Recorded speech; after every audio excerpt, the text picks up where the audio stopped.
महिलाओं के खिलाफ जो अत्याचार बढ़ रहे हैं उनका उनका मुख्य कारण क्या हो सकता है, मुख्य वजह क्या हो सकती है? क्योंकि जब तक शिक्षा महिला पूरी नहीं कर सकती तब तक किसी निर्णय में समय लगता है लेने में। और आमतौर पर लोग आजकल यही बोलते हैं कि महिलाओं में एग्रेशन बढ़ गया, जबकि महिलाएं बहुत पेशेंस बहुत ज़्यादा होती थी, लेकिन अब वो पेशेंस की कमी हो गई है। अच्छा, एक शिक्षक की पत्नी और फिर एक नेता की पत्नी, तो वो चेंज जो आया, वो चेंज आपको कितना चेंज कर गया?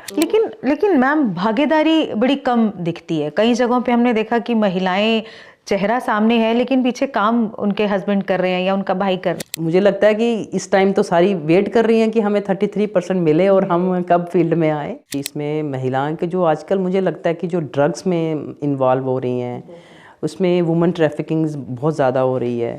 अब ये साइलेंट ही सारी हैं। और जो महिलाओं का जो ड्रग्स में आना, जो किसी उसमें नहीं होता था, आजकल वो फैशन है। क्या महिलाएं सच में सशक्त हैं या सिर्फ कागजों पर है सीमित?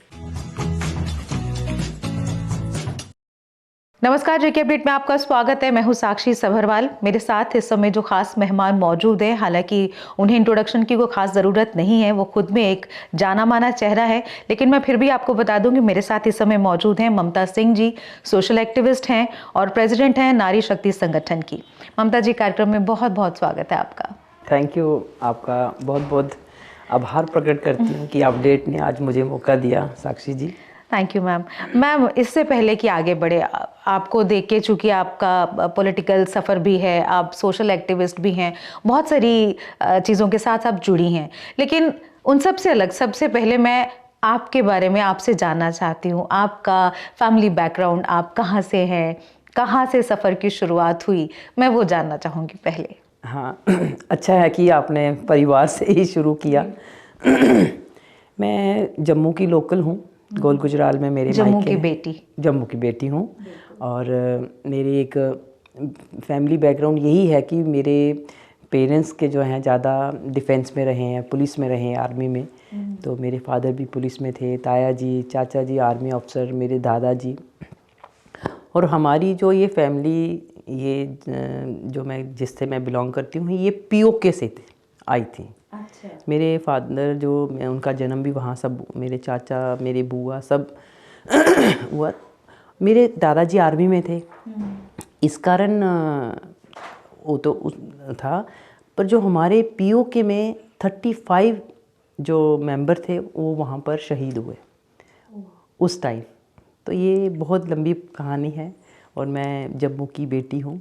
अच्छा, फिर जम्मू की बेटी जम्मू की बहू कैसे बनी, वो सफ़र, उसके बारे में, क्योंकि बहुत सारे लोग तो जानते हैं लेकिन जो नहीं जानते हैं उन्हें मैं बता दूं कि ममता जी जो हैं वो x deputy CM doctor Nirmal Singh ji की वाइफ हैं। तो ये जम्मू की बेटी, जम्मू की बहू, ये सफ़र जो है ये कहाँ से, कैसे शुरू हुआ? ये जैसे मेरी ग्रेजुएशन ख़त्म हुई तो 3-4 महीने में मेरी शादी भी हुई।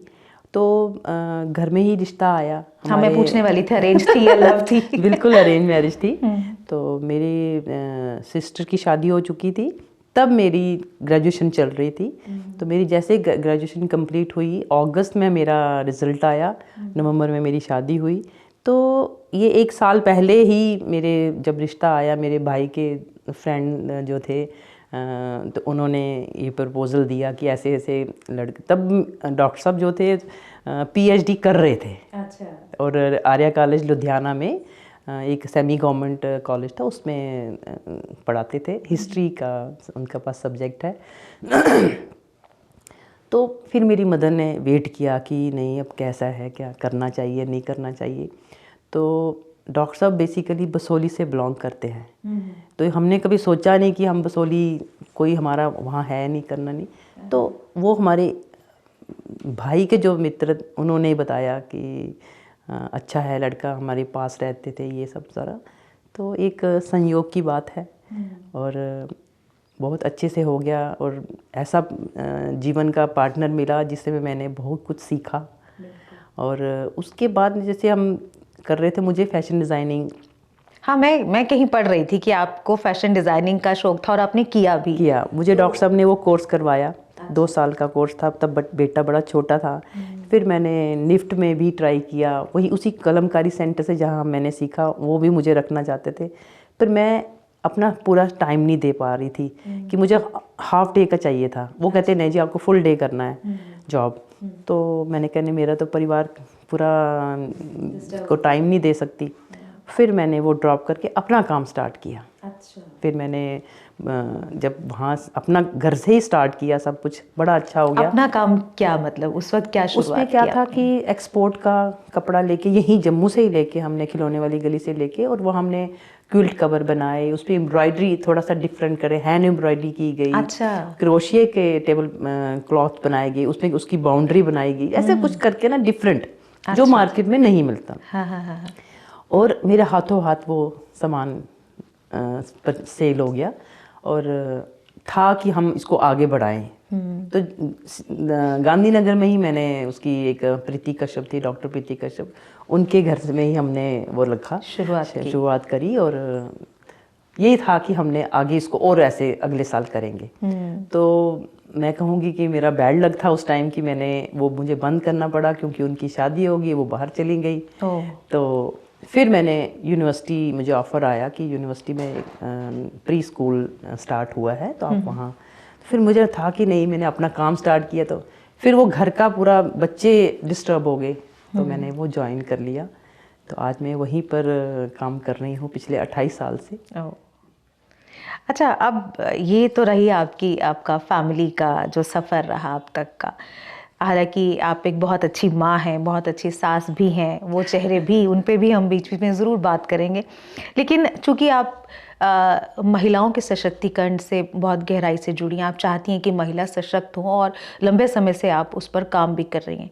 लेकिन अगर मैं एक आम बात पूछूं कि किस तरह की चुनौती आप आजकल देखती हैं महिलाओं के सामने, तो क्या लगता है आपको, क्या सबसे बड़ी चुनौती है? हम जिस संगठन में अभी जुड़ी हूँ, नारी शक्ति संगठन, उसकी मैं अध्यक्ष हूँ जम्मू कश्मीर में। और ये बेसिकली जम्मू में एक उसकी ब्रांच है भारतीय स्त्री शक्ति की। भारतीय स्त्री शक्ति पिछले 33 सालों से ये काम कर रही है महिला सशक्तिकरण के पर। उसके हर आयाम पे काम करती है। उसमें नारी चेतना है, ग्रामीण चेतना है। तो उसमें ग्राम की, जो गांव की लेडी हैं, अर्बन की है, रूरल की है, उन पे हमारा अलग अलग आयाम काम करता है। अब यूथ पे फोकस होता है, यूथ फोरम, उसमें लॉ फोरम, जो लॉ की जितने भी एडवोकेट्स हैं उनके साथ हमारा एक यूनिट जो है वो बना हुआ है। उसमें उस यूनिट में जितनी भी हमारी लॉ रिलेटेड बहनें हैं, वो अवेयरनेस, महिलाओं के क्या कानून, 370 के बाद हमारा यहाँ जो कानून नहीं थे वो कौन से हैं, वो 100-150 को ऐसे जो हमारे कानून थे जो यहाँ नहीं लागू होते थे, वो यहाँ लागू हुए, उनकी अवेयरनेस करानी। अच्छा, लॉ फोरम में क्या है कि ये सारी लॉ की बातें जो हम महिलाओं के सशक्तिकरण में, उनको पता होना चाहिए कि हमारे क्या कानून हमारे फेवर में है, कौन से कानून हमें नहीं पता, तो वो हम फिर वैसे अवेयरनेस कैंप कराते हैं। दूसरा है जैसे लॉ, अपना यूथ फोरम।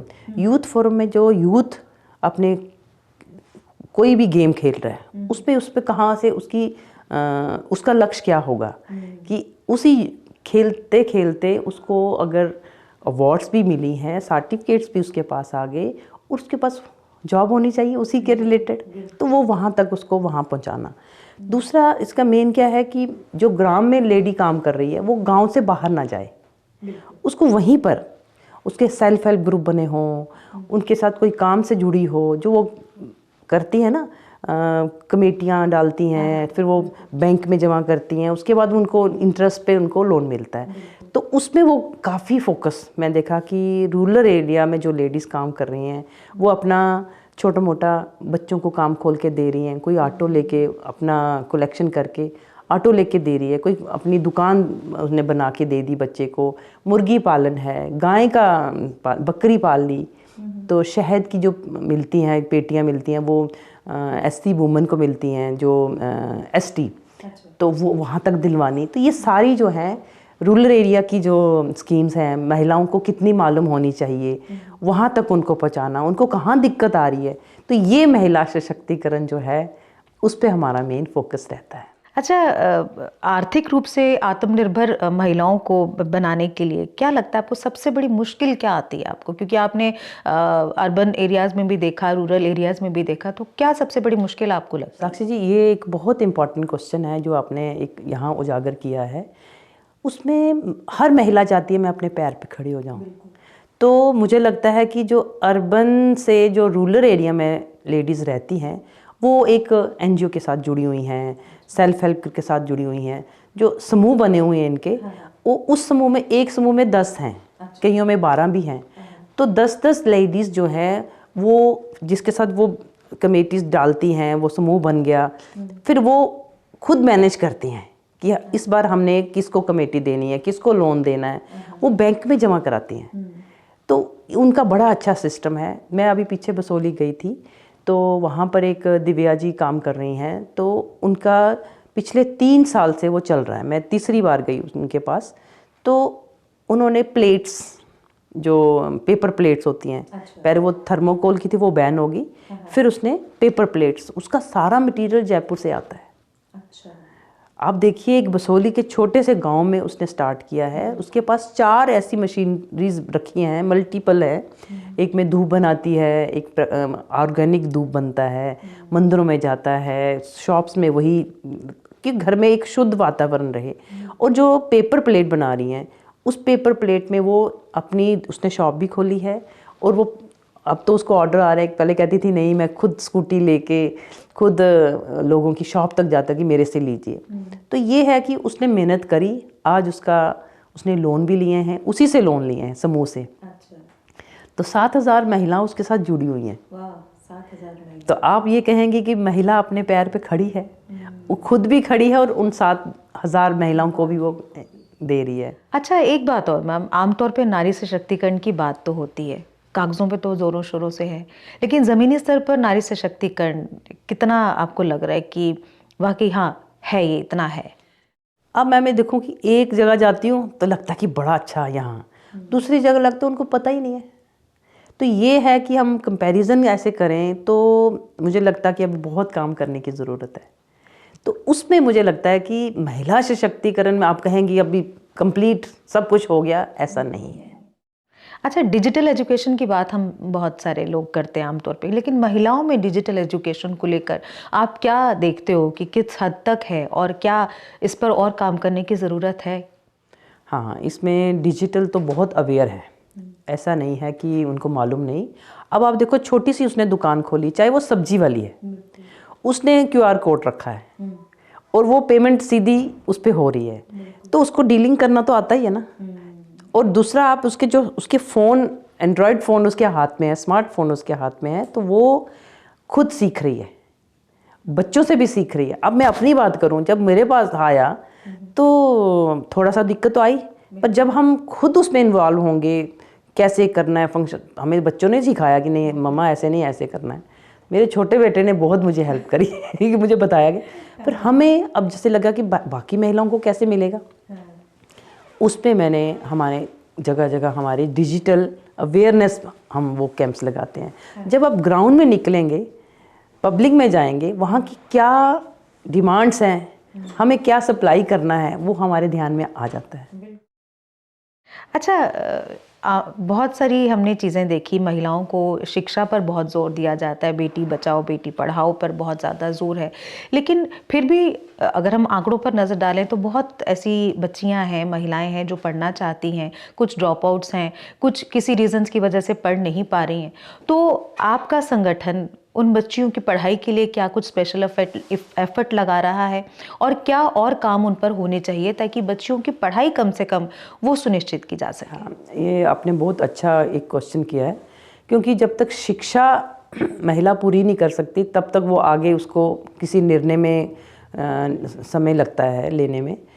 तो शिक्षा का क्या है कि हर बच्ची चाहती है मैं पढ़ाई करूं, क्योंकि यहाँ हमारी गवर्नमेंट, स्टेट गवर्नमेंट ने, सेंट्रल गवर्नमेंट में भी जम्मू कश्मीर की शिक्षा जो है वो फ्री एजुकेशन है। अब आप देखिए कि जो ड्रॉप आउट्स हैं वो किस वजह से हैं, क्योंकि वो ऐसा नहीं कि आगे पढ़ना नहीं चाहती, वो घर का प्रेशर है कि मदर उसको काम चाहिए, उसमें डोमेस्टिक उसकी हेल्प चाहिए, तो वो बच्ची सब कुछ करने के बाद भी स्कूल जा रही है। फिर वहाँ पर उसको नहीं उसको आता, तो वो हो सकता है कुछ ऐसे भी हमारे सामने आए हैं कि उसको अर्ली मैरिज के भी प्रेशर होता है कि लड़की अपने घर चली जाए, उसकी शादी कराओ। तो माँ बाप भी ये नहीं सोचते कि ये लड़की माइनर है, जैसे हमारा 18 साल का पहले बच्ची शादी होती थी, अब 21 साल है।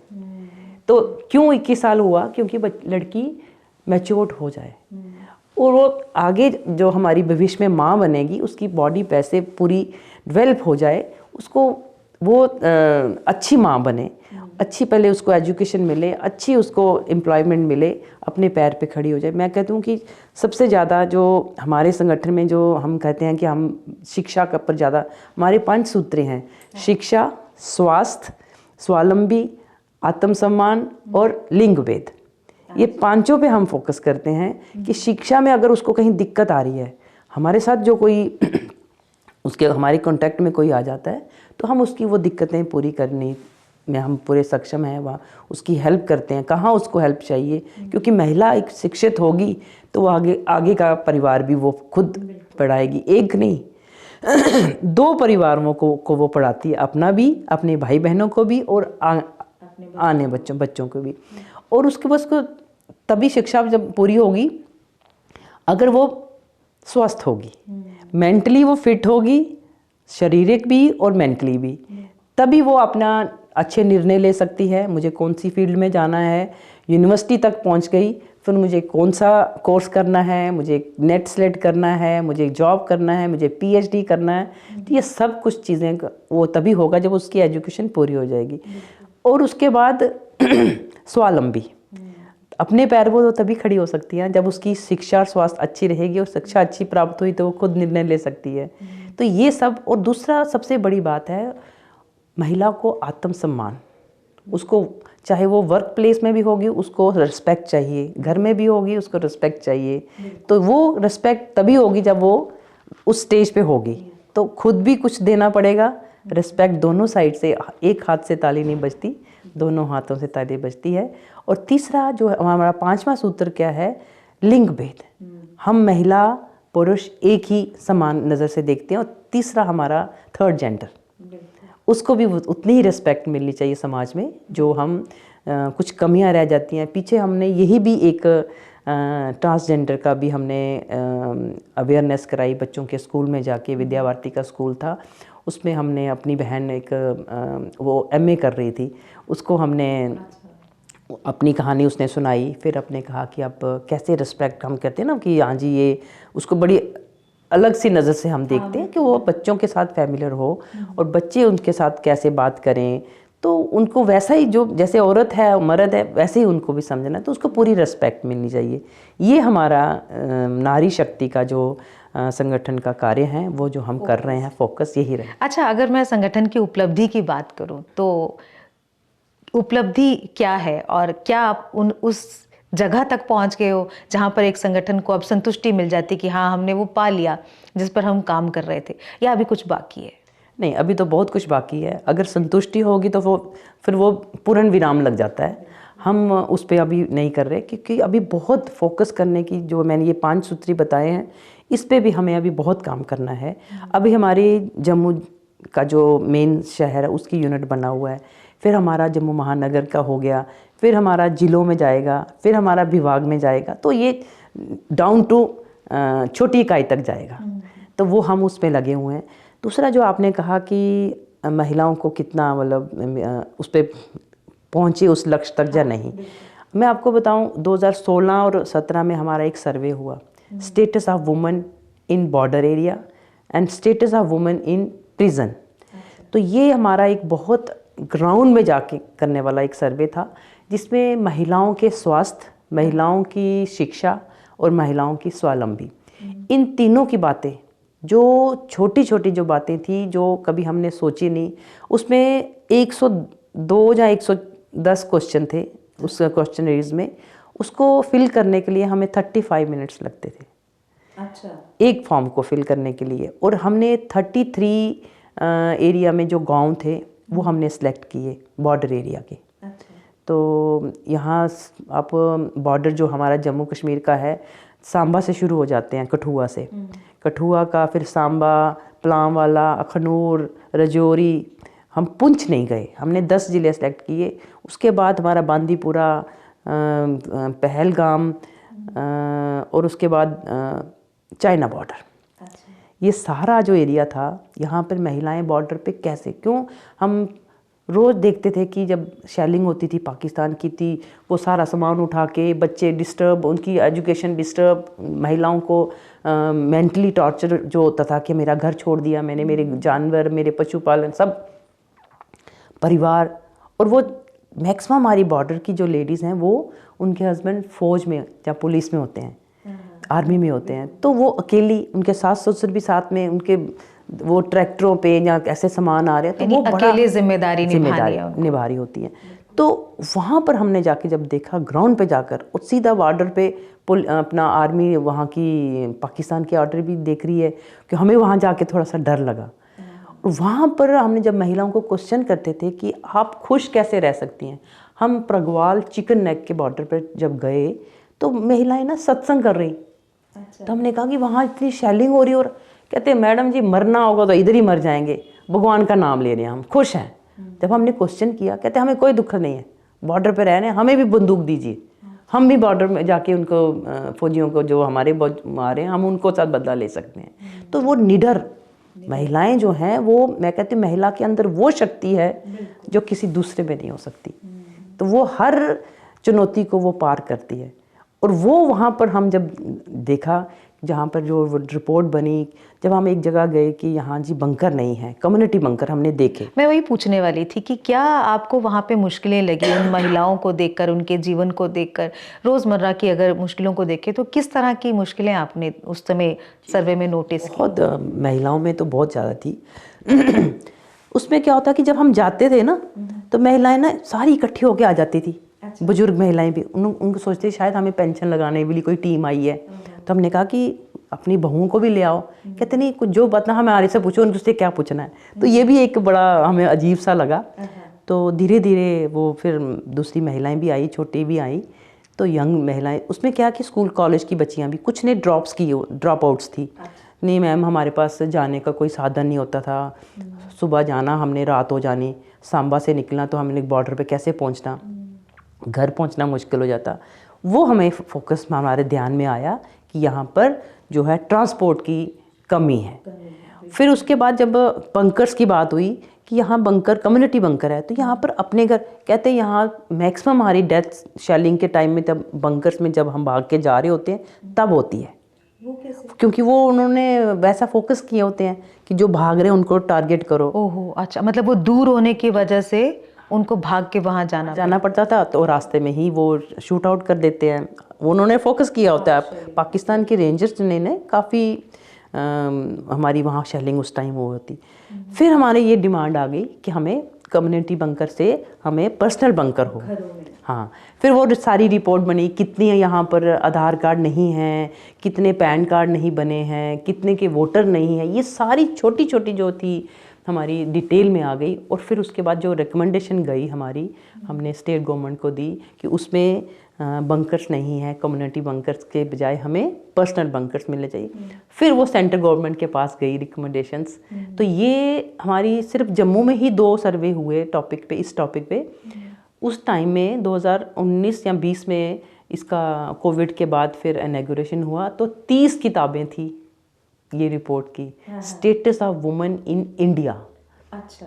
तो एक ही समय में हमारे सत्संग चालक जी जो हैं आरएसएस के मोहन जी भागवत जी ने इनॉग्रेशन किया था। सीतारमन थी उस टाइम रक्षा मंत्री।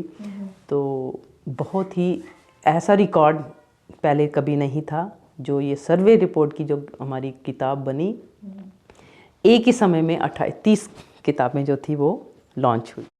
अच्छा, जब बात चली रही है तो दूसरी की भी बात कर ले, जो आपने वुमेन प्रिजनर्स पर सर्वे किया था। वो जब आपने वो सर्वे किया तब आपने उन महिलाओं में क्या चीज़ नोटिस की? एक तो उन लोगों का स्टेटस वहाँ पर कैसा था, वो किस मनोदशा से वहाँ से गुजर रही थी, जिस अपराध की वजह से वो वहाँ आई हैं, तो वो उनका वहाँ पे किस तरह का स्टेटस था, वो आपने किस तरह से उसको स्टडी किया? एक तो जब हम वहाँ जेलों में गए, तो मैं पहले थोड़ा जम्मू की जेल का बताती हूँ, सेंट्रल जेल में। तो वहाँ पर 34 महिलाएं थी जिसका हमने सर्वे लिया।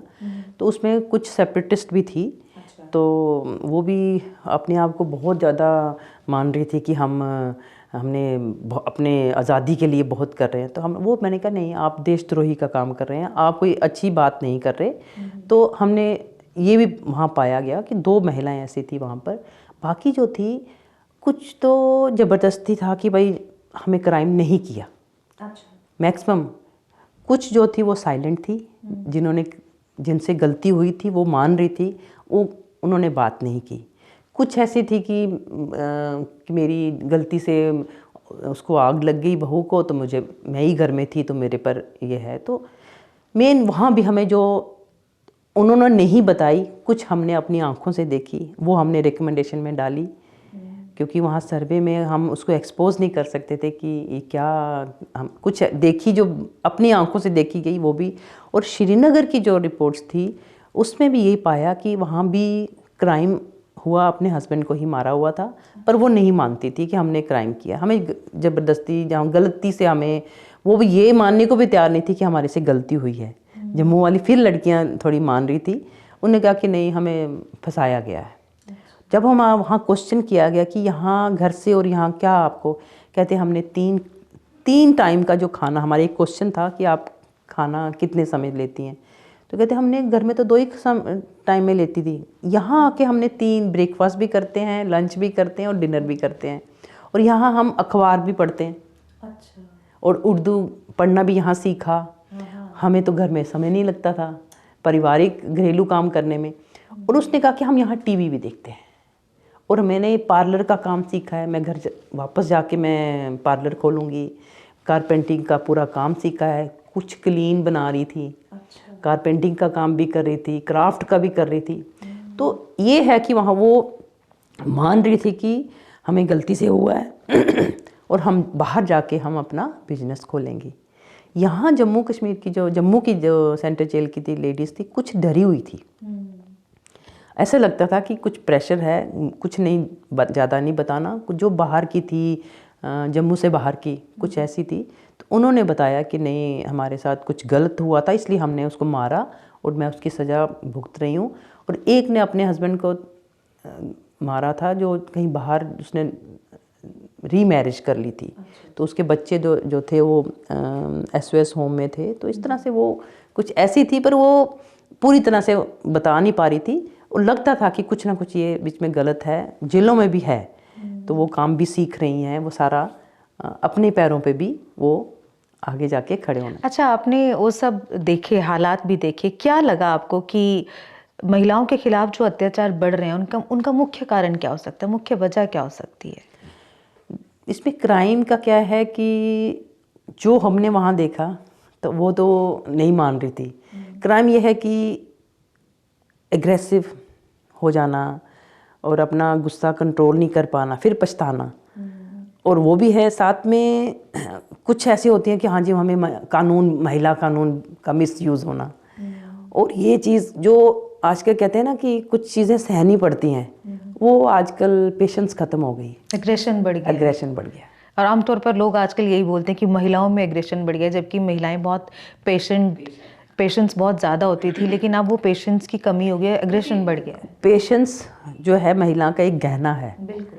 तो जितना पेशेंस रखेंगी, वो कहते हैं ना, मीठा फल जो होता है, सब्र का फल मीठा, तो वो आजकल कम है, एग्रेशन बढ़ गया। अच्छा, क्या जो मौजूदा कानून है, आपको लगता है कि वो सफिशेंट है एक महिला को अलग अलग जो अपराध या उनके अगेंस्ट जो क्राइम होता है उससे वो काफ़ी है, आपको लगता है, या कुछ और काम होना चाहिए? नहीं, अपराध, अब जब देखिए कि कानून तो बहुत सारे ऐसे बने हैं, कुछ कानून का मिसयूज़ हो रहा है। महिलाओं के अगर हम उस दायरे में रहें तो हमें नहीं लगता कि और भी कानून कोई हो, हम उसी दायरे में रहें, हम कानून का पालन करें, बस इतना है, उसका मिसयूज़ ना करें, मेरा तो ये मानना है। लेकिन आमतौर पर ये भी कहा जाता है कि मिसयूज़ बढ़ता जा रहा है, ये तो है, रियलिटी है। अच्छा, किस तरह से हम महिलाओं को जागरूक कर सकते हैं उनके अधिकारों को लेकर? हालांकि आपका संगठन टाइमली अवेयर करता है, बहुत सारे कार्यक्रम आपके इस तरह के होते हैं, सुर्खियों में अक्सर हमने खबरों में देखा है उनको, लेकिन फिर भी क्या लगता है आपको? नहीं, इसमें अभी तो काम करने की ज़रूरत है। अब मैं आपको एक बताऊं, हमने एक हेल्थ अवेयरनेस कराया, मेडिकल कैंप कराया। तो उसमें जब हम गए तो स्कूल की 10th और 12th की बच्चियां थी, वो हमारे पास, हमने कहा कि ये लेडी डॉक्टर।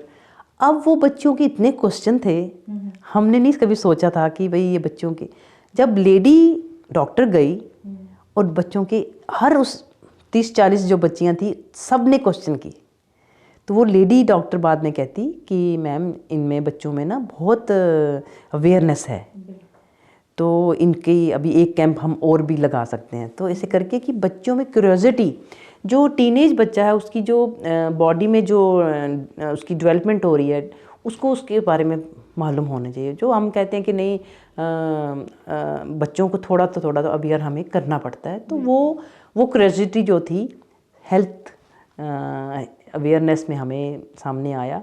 इसी तरह जो रिलेटेड जो क्वेश्चन होते हैं तो वो हम बच्चों उसमें महिलाओं के तक पहुंचाते हैं। मैं एक उसमें गई थी कॉन्फ्रेंस में, तो वहाँ भी यही बोला कि जो क्यूरियोसिटी हो उसको वैसे उस लेवल का उसके जानकारी पूरी देनी चाहिए। और मुझे लगता है महिलाओं का हेल्थ जो है वो भी जब तक स्ट्रॉन्ग नहीं होगा, जब वो हेल्थ को लेकर अवेयर नहीं होंगी, तब तक शायद उस पर भी इसमें ऐसा है साक्षी जी, जैसे एक शारीरिक स्वस्थ जो महिला होगी तभी बैलेंस जो वो डाइट खाएगी, बैलेंस उसकी पर्सनैलिटी जो होगी वो उस पर निर्भर करती है। तो हमें वैसा ही कहते हैं जैसा अन्न वैसा मन, तो हमें अच्छा भोजन जो हमारा पौष्टिक आहार होगा वो हम उसमें, हमारा ये एक उस पर अवेयरनेस होता है। हमारी एक वर्कशॉप हुई थी पौष्टिक आहार, तो वो हमें पूरा उसमें बताया गया कि जो है माँ बनने वाली महिला है उसको क्या खाना चाहिए, उसका फिर वो हम आगे आगे उसको सप्लाई करते रहते हैं, उसका उस पर ज़्यादा हमारा फिर फोकस हो जाता है। तो ये इतना वास्ट फील्ड है महिला सशक्तिकरण का कि कोई भी, मैं कहती हूँ अभी इस पर फुल स्टॉप नहीं लगना चाहिए। तो ये लगातार हम पिछले 28-30 सालों से ये काम कर ही रहे हैं। अच्छा, एक और बात, अब बात पॉलिटिकल सफ़र की करते हैं। जिस तरह से डॉक्टर साहब भी पॉलिटिकली बहुत ज़्यादा एक्टिव हैं, आपने जिस तरह से बताया कि आपका फैमिली पहले, क्योंकि जो अगर आप अपने मायके की बात करें तो पुलिस में, आर्मी में थे, लेकिन आप जब शादी करके यहाँ आए तो फिर एक पॉलिटिकल जो लाइन थी वो स्टार्ट हो गई।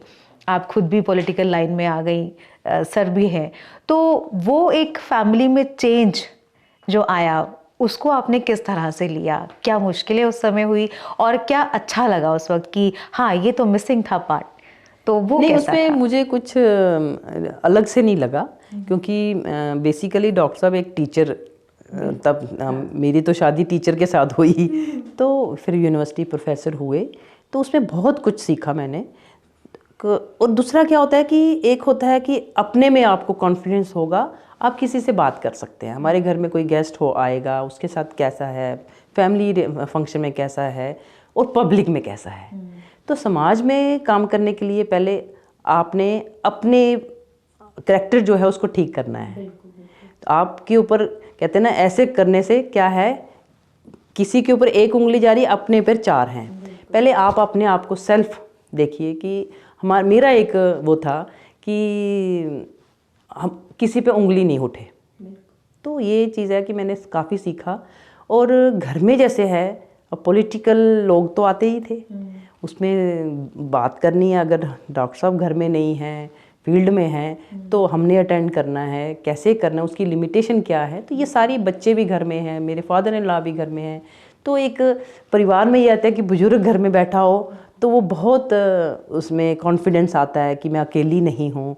वैसे भी हम कहते हैं ना, राजपूतों की जो फैमिली है वो डरती नहीं है। मेरे दरवाजे के पीछे डांग रहती थी, वो संग की, अच्छा, डंडा रहता था, कोई हिम्मत नहीं कर सकता था कि कैसे कोई गलत नज़र से भी देखे। हम तो उसमें से हैं कि जो गलत नज़र, उसकी आंखें भी फोड़ने वाले में थे। तो ये है कि पहले आप अपने आप को वैसा सक्षम रखेंगे, स्ट्रांग रखेंगे, तभी ये चीज़ें फेस कर सकते। अच्छा, एक शिक्षक की पत्नी और फिर एक नेता की पत्नी, तो वो चेंज जो आया, वो चेंज आपको कितना चेंज कर गया? बहुत हमने क्योंकि ये एक ईश्वर की तरफ से था, एक कि हमने पार्टी ने अच्छा दायित्व मिला और उसको अच्छी निष्ठा से काम किया, पब्लिक में भी किया। पर यह है कि उसमें संतुष्टि है। और उसमें मैं यही कहूँगी कि महिलाओं का बहुत ज़्यादा अच्छा सहयोग मिला।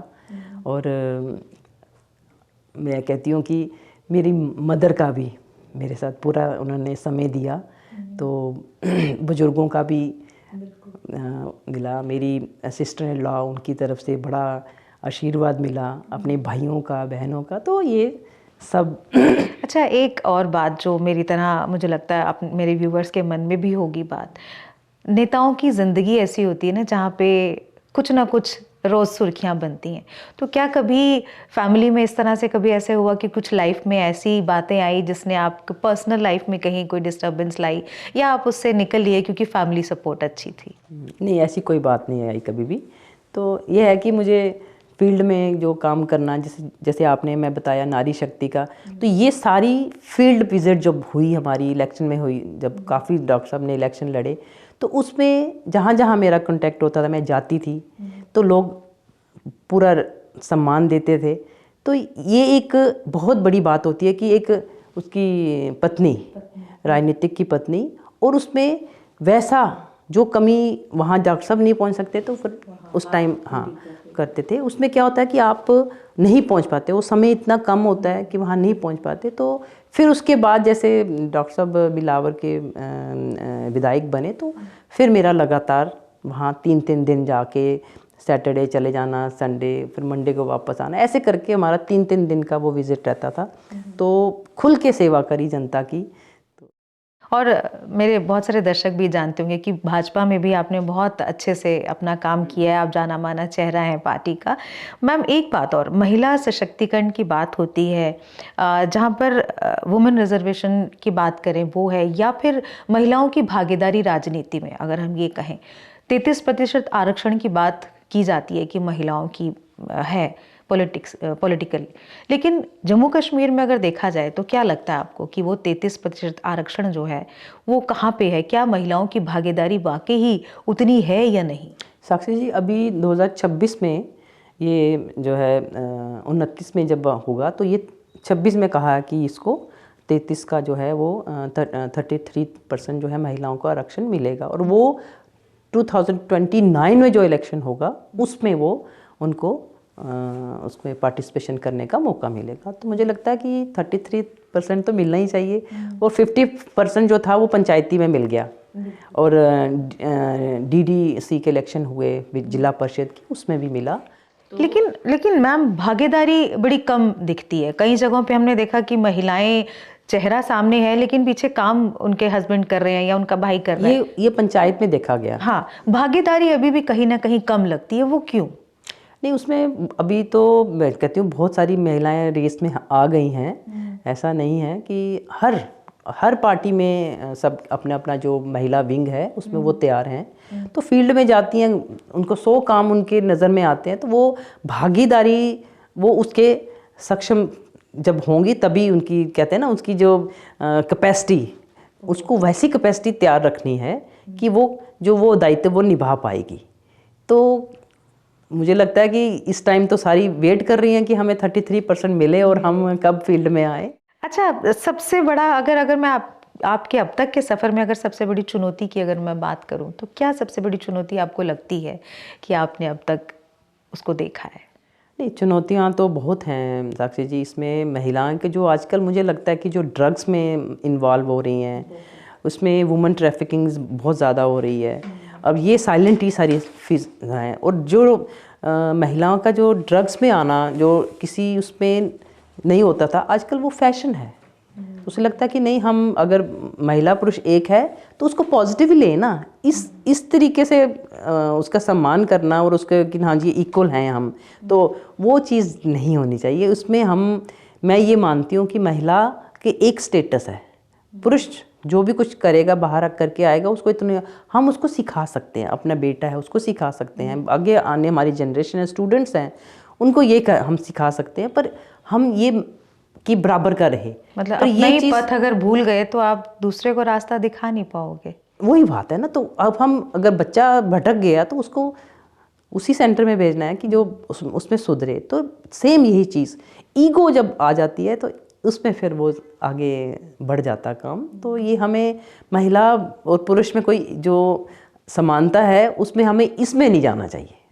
तो ड्रग्स में नहीं जाते हुए बच्चे, हमारे पॉजिटिव बहुत काम है सोसाइटी में अच्छे करने का। हम पेड़ लगाओ जी, तो हम माँ के नाम का पेड़ है, तो ये ऐसे काम करें ना, कोई अच्छे जो हमारी समाज को शिक्षा मिले, हमारे बच्चों को, आने जनरेशन को शिक्षा मिले, हम वो काम करें।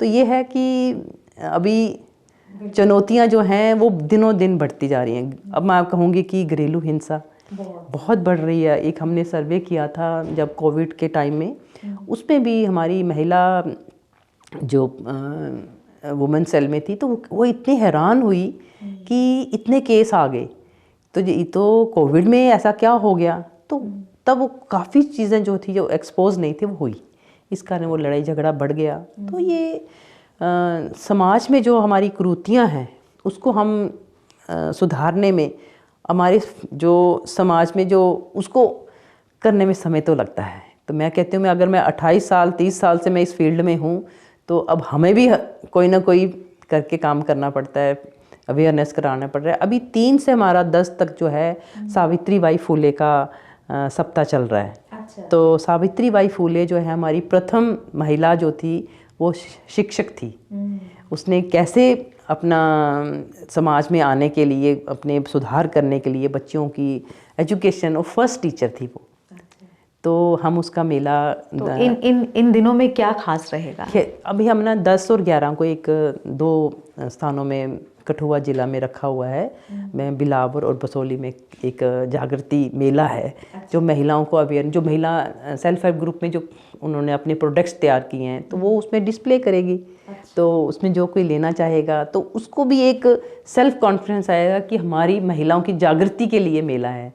तो वो इस तरह से मेले जो हम करते रहते हैं, तो आने वाले समय में और भी होंगे। फिर अंतर्राष्ट्रीय महिला दिवस मनाते हैं, फिर स्थापना दिवस मनाते हैं नारी शक्ति संगठन का। तो ये सारी चीज़ें जो हैं एक क्लब करके, एक कहते हैं ना, एक अलग अलग आयाम है, उसको एक मंच पे लाना।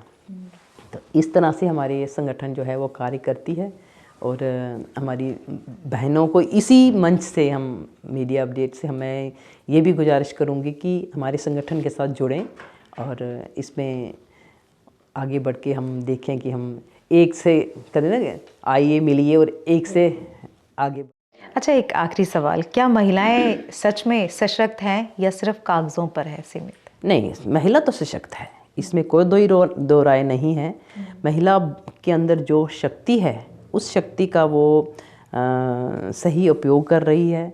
आज महिला पुलिस में भी है, आर्मी में भी है, एयरफोर्स में भी है, टीचर भी है, प्रोफेसर भी है, वाइस चांसलर भी है, डॉक्टर भी है, लॉयर भी है, कोई ऐसे, और साक्षी जी आप भी हैं। तो इससे ये है, जो माँ है वो हर कार्य जो है वो अच्छी निष्ठा से कर रही है।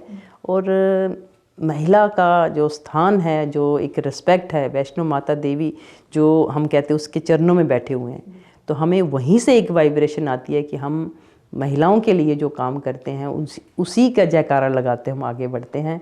तो मैं ये कहूँगी कि महिला तो अबला नहीं, महिला तो ऐसी नारी है जो कहते हैं ना, थर्ड जो आई है वो महिला में है। बिल्कुल बिल्कुल बिल्कुल, ये बहुत सही कहा आपने मैम। लेकिन आपकी बातों का अगर मैं सार निकालूँ तो महिला बहुत स्ट्रॉन्ग क्रीचर है भगवान की, लेकिन अगर वो थोड़ा सा भी अगर पथ से भटक जाए तो शायद वो चीज़ नहीं हो पाएगी जिसके लिए भगवान ने उसे बनाया था। बहुत ज़्यादा स्ट्रॉन्ग है फिज़िकली भी, मेंटली भी।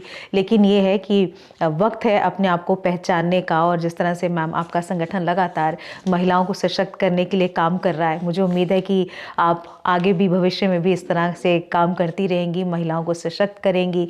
बहुत सारी महिलाओं को फ़ायदा भी हुआ होगा और आगे भी हम चाहते हैं कि ऐसा होता रहे। आप हमारे इस पॉडकास्ट में आए, बहुत सारी हमने बातें की और आपने बहुत सारी चीज़ों के बारे में जानकारी भी दी कि किस तरह से आपका संगठन काम कर रहा है लगातार। कार्यक्रम में आने के लिए, बातचीत करने के लिए आपका बहुत बहुत शुक्रिया। बहुत बहुत धन्यवाद। और इसी के साथ मुझे भी दीजिए इजाज़त। नमस्कार।